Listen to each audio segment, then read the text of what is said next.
तुम दोस्तों, उम्मीद है आप खैर आफियत से होंगे। आज की इस वीडियो में डाटा स्ट्रक्चर के समर सेमेस्टर की असाइनमेंट नंबर 1 को देखेंगे। अगर आपने अभी तक हमारा चैनल सब्सक्राइब नहीं किया तो जल्दी से सब्सक्राइब कर दें। मेरी अम्मी ने मुझे बोला है कि अगर तुम्हारे 10 के सब्सक्राइबर कंप्लीट नहीं होंगे तो हमने तुम्हारे बारे में कुछ नहीं सोचना, तो जल्दी से सब्सक्राइब कर दें। तो इसमें सबसे पहले इंस्ट्रक्शन आ जाती है कि अगर आपने किसी दूसरे स्टूडेंट से कॉपी की तो आपके 0 मार्क्स आएंगे। कोड अगर कंपाइल ना हुआ तो आपके 0 मार्क्स आएंगे। .cpp फाइल अगर ना हुई तो आपके 0 मार्क्स आएंगे। और आपने स्टूडेंट आईडी नो नहीं मेंशन की तो आपके 0 मार्क्स आएंगे।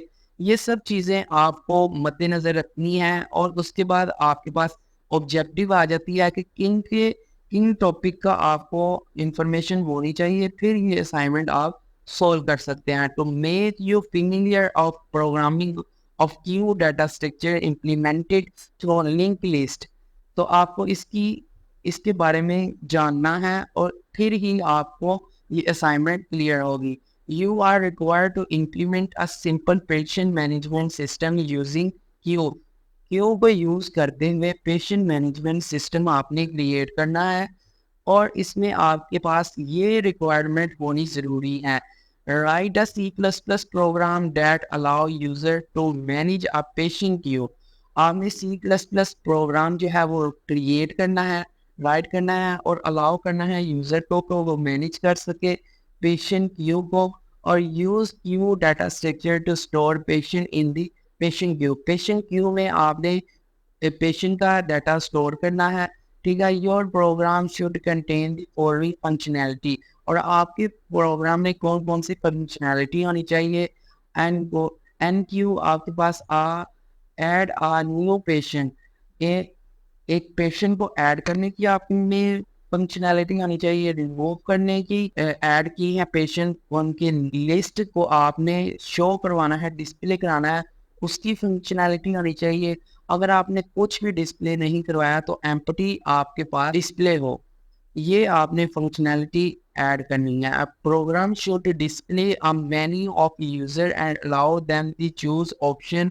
और आपने एक ऑप्शन भी इन्हें मेन्यू में शो करवानी है कि आप चूज कर सकते हैं कि आपने ऐड करना है, रिमूव करना है या डिस्प्ले लिस्ट करानी है, एम्प्टी वाली शो करवानी है। और ensure error handling for invalid input. Invalid input को भी आपने जो है हैंडल करना है। उसके बाद using object oriented programming principle where applicate. और उसके बाद आपने जो है ये student ID should be mention on output window. Output window पे आपकी स्टूडेंट आईडी भी मेंशन हो। तो चलते हैं हम अपने कोड को देखते हैं कि हमारे पास क्या आ जाता है। फिर ये एक स्ट्रक्चर इन्होंने दिया हुआ है कि इस तरह के आपने प्रोग्राम बनाना है और ये फंक्शन ऐड करनी है और ऐसे आपकी आउटपुट आनी चाहिए। फर्स्ट आपने एक एंटर किया है पेशेंट। ठीक है, एंटर 1 अगर करेंगे तो आपसे पूछा जाएगा कि चूज करें आप क्या करना चाहते हैं। तो आपने इस तरह कोड लिखना है कि एंटर 1। जब आप 1 एंटर करेंगे तो 1 एंटर करके एंटर प्रेस करेंगे तो आपके पास ऑप्शन आ जाएगा कि आप पेशेंट को ऐड करें।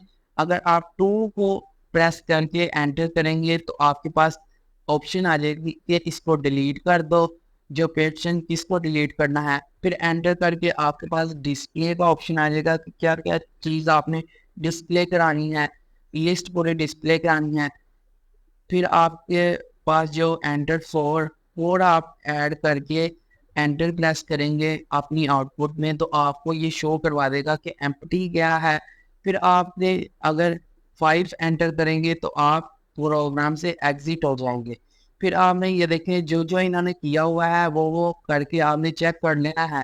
पहले आपने एक ऐड किया और इसने कहा कि एंटर करें पेशेंट का नाम, फिर आपने अली ऐड कर दिया, क्यू में अली ऐड हो गया। फिर आपने एक और पेशेंट ऐड किया, ठीक है, अनवर। ठीक है, तो वो भी आपकी क्यू में ऐड हो गया। फिर और पेशेंट आपने ऐड किए, इसमें नशीन ऐड कर दिया। तो फिर आपने आगे देखना है, लिस्ट चेक करनी है। ये सारी आउटपुट आपने रन करके मेरे प्रोग्राम में देख लेनी है। ये जो आउटपुट भी होगी ये भी मैं आपको डिस्क्रिप्शन में प्रोवाइड कर दूंगा। और आपने लाइक ज़रूर करना है, फिर आपने डिस्क्रिप्शन से डाउनलोड करनी है फाइल। तो चलते हैं हम अब कोड की तरफ। और कोड को देख लेते हैं कि हमारे पास कोड किस तरह का है, और कुछ कोड के रिलेटेड मैं आपको चीज़ें भी बता दूंगा। सबसे पहले आपने hash include iostream, hash include string using name space STD लगाना है। फिर आपने एक नोड क्लास बनानी है नोड के नाम से। फिर उसमें पब्लिक आपने मेंबर फंक्शन यूज करना है, स्ट्रिंग में पेशेंट का नाम, नोड, नेक्स्ट। फिर आपने एक क्यू क्लास मैनेज पेशेंट के लिए बनानी है, पेशेंट मैन क्यू, ठीक है, प्राइवेट। फिर आपने पब्लिक एक कंस्ट्रक्टर बनाना है। फिर आपने फंक्शन ऐड करनी है पेशेंट क्यू के लिए कि आप ऐड करेंगे, डिलीट करेंगे। ये देखिए, पहला जो फंक्शन है ये ऐड के लिए है, फिर दूसरा रिमूव के लिए है, फिर तीसरा डिस्प्ले क्यू के लिए है, फिर फोर वाला जो हमारे पास एम्प्टी जो चेक करने के लिए कि हमारे पास कोई डाटा है कि नहीं। फिर आपने एग्जिट के लिए एक फंक्शन लगा देना है।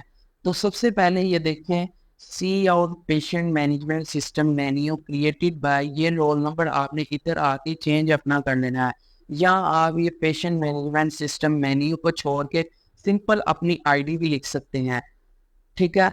और ये देखें नीचे मैंने आउटपुट शो करवा दिया है। अगर मैं 1 एंटर करूँगा तो मेरे पास जो आ जाता है पेशेंट को ऐड करने का फंक्शन रन हो जाएगा। इसी तरह ये स्विच लग जाएंगे, इनमें फंक्शन वगैरह ऐड हो जाएंगे और ये प्रोग्राम एंड हो जाएगा। अब इसको हम रन करके देखते हैं क्या हमारा प्रोग्राम ठीक है कि नहीं ठीक। तो इसको मैंने इस तरह कॉपी कर लिया है और मैं चले जाता हूँ ऑनलाइन कंपाइलर पर। ऑनलाइन कंपाइलर पर आकर मैंने इसको पेस्ट कर देना है और इसको रन कर देना है। जैसे ही हमारा ये कोड रन होगा तो हमारे पास ये देखिए आ चुका है, patient management system menu created by, ये रोल नंबर लिखा हुआ है स्टूडेंट का।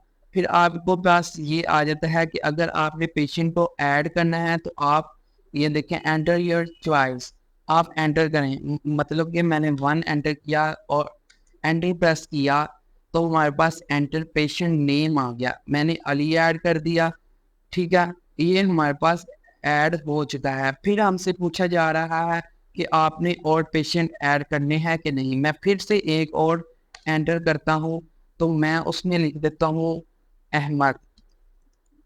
अहमद लिख के मैंने ऐड कर दिया है। फिर हमसे पूछा जाएगा कि आपने एंटर करना है कोई चीज़ या कोई डिलीट करनी है, तो मैंने 2 प्रेस किया, ठीक है। और ये हमारे पास आ गया कि हमने जो है वो रिमूव कर दिया है अली को फ्रॉम क्यू से हमने अली को रिमूव कर दिया है। एक बार फिर से हम 2 एंटर करेंगे तो हम फिर अहमद को भी क्यू से डिलीट कर देंगे। अब हमने वो नहीं करना, हम सिंपल क्यू डिस्प्ले करवाएंगे। इसके लिए हम 3 ऐड करके एंटर प्रेस करेंगे तो हमारे पास ये क्यू जो है वो डिस्प्ले हो जाएगा। अहमद हमारे पास ये देखते हैं डिस्प्ले हो गया। फिर अब हमने जो है वो चेक करना है एम्प्टी, तो इसके लिए हमने फॉर यूज़ करना है। वीडियो मैं लंबी नहीं करना चाहता इसलिए आपने सारी चीज़ें खुद चेक कर लेनी है। फॉर ऐड करेंगे तो हमारे पास ये देखें ये डिस्प्ले इसने करवा दिया है, the Q is not empty, ये हमारे पास क्यू जो है वो एम्प्टी नहीं है। फिर अगर हमने एग्जिट करना है तो हम 5 ऐड करके एग्जिट प्रोग्राम से हो जाएंगे।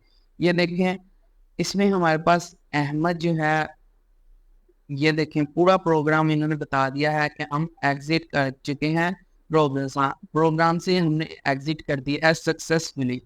तो इस तरह आपने सारा प्रोग्राम चेक कर लेना है, ऐड क्या क्या करता है, रिमूव क्या क्या करता है।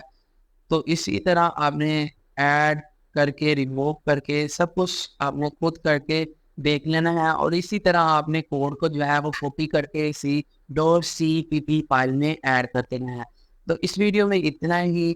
अगर वीडियो आपको अच्छी लगी है तो इस वीडियो को ज़्यादा से ज़्यादा शेयर करें। Thank you for watching this video and I will see you next time.